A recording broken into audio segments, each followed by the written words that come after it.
বিসমিল্লাহির রহমানির রহিম।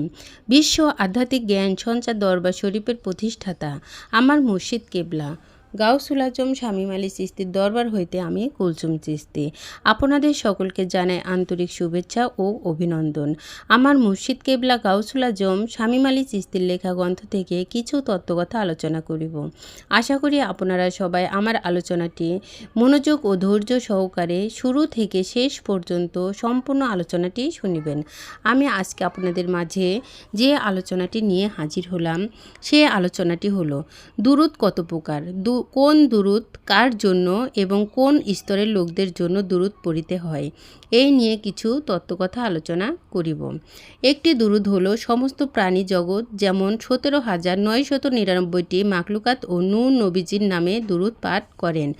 এক দুরূদ হলো গাছে কান্দে মাছে কান্দে, কান্দে বিবি ফাতেমা, নবী নবী বইলা কান্দে, কান্দে সোনার মদিনা। এই হলো এক প্রকার দুরূদ যা অন্য প্রাণী ও মানুষে নবীর জন্য দুরূদ পাঠ করে কাঁদিতেছে। আরও এক প্রকার দুরূদ আছে, আল্লাহ তাআলা স্বয়ং নবীজির জন্য দুরূদ পাঠ করে কাঁদিয়াছিলেন। আজও আল্লাহ নবীজির জন্য কাঁদেন। আল্লাহর কাছে মুহাম্মদ সাল্লাল্লাহু আলাইহি সাল্লাম সর্বশ্রেষ্ঠ নবী, দোস্ত। এই রকমভাবে শ্রেষ্ঠ আর কোনো নবী নাই। তাহলে এই জগতে হযরত মুহাম্মদ সাল্লাল্লাহু আলাইহি সাল্লাম এর মতো শ্রেষ্ঠ বন্ধু নাই, কিন্তু কম শ্রেষ্ঠ হলেও তো আছে।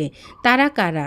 তারা হলেন হযরত মুহাম্মদ সাল্লাল্লাহু আলাইহি সাল্লাম এর আগের নবী ও পয়গম্বর যারা ছিলেন এবং বর্তমান ও আগের অলি আউলিয়ারা যারা ছিলেন তারাও আল্লাহর শ্রেষ্ঠত্বে না পড়িলেও কম শ্রেষ্ঠত্বে তো আছেন।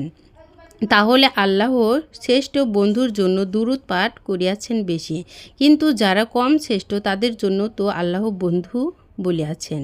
তাহলে আমি বলবো, বর্তমান যদি কোনো অলি আউলিয়া হয় আল্লাহর প্রিয় ব্যক্তি, তাহলে এখনও আল্লাহ এই আউলিয়া বন্ধুর জন্য দুরূদ পাঠ করিয়া কাঁদেন।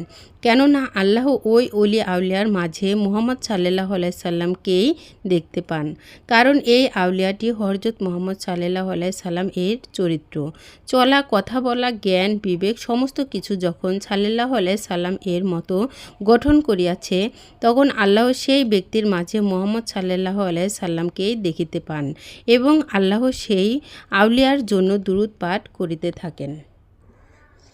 আল্লাহর আরও একটি কথা হইল, এই পৃথিবীতে যদি কেউ আমার দোস্ত মুহাম্মদের চরিত্র ও জ্ঞান বিবেক বা ওই রূপে রূপান্তর হয়, তাহলে আমি তাহার মধ্যেই আমার দোস্ত মুহাম্মদকেই দেখতে পাই। এই পৃথিবীতে যারা আমার মুহাম্মদের সাথে মিশিয়াছেন, আমি আল্লাহ ও তাহার সাথে দোস্ত বলিয়া মিশিয়া থাকি। এই অলি আউলিয়াদের জন্য আর কোনো ভয় নাই। তারা ইহকালেও বাদশাহ এবং পরকালেও বাদশাহ। তাহলে সমস্ত প্রাণী জগৎ ও মুহাম্মদ সাল্লাল্লাহু আলাইহি সাল্লাম এর দুরূদ পাঠ করেন। এই পৃথিবীতে যারা আল্লাহর প্রিয় বন্ধু হইয়াছেন তাদের জন্য আল্লাহ দুরূদ পাঠ করেন। আমি যে আলোচনাটি আপনাদের সামনে করেছি, এই আলোচনাটি আপনাদের কাছে কতটুকু ভালো লেগেছে?